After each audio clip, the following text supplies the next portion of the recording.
आज पंढरपूर शहरामध्ये एक अतिशय दुर्दैवी घटना घडली। एका होतकरू तरुणाचा शॉक लागून मृत्यू झालाय।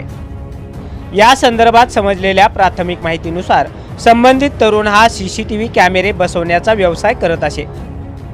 आज तो एका ठिकाणी सीसीटीव्ही बसवत असतानाच हातातील लोखंडी पाईपचा स्पर्श वरील बाजूला असलेल्या विजेच्या तारेला बसला आणि या तीव्र विजेच्या झटक्यामुळे संबंधित तरुणाचा जागीच मृत्यू झालाय।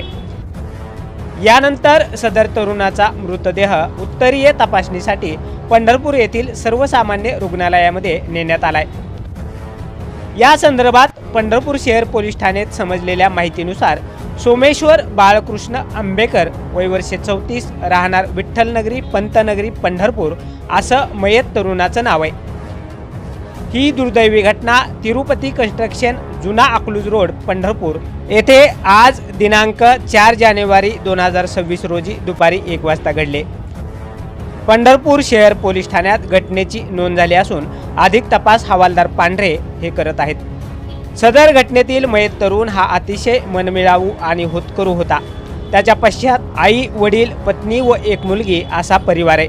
त्याच्या आकस्मिक एक्झिटमुळे सर्वत्र हळहळ व्यक्त होत आहे।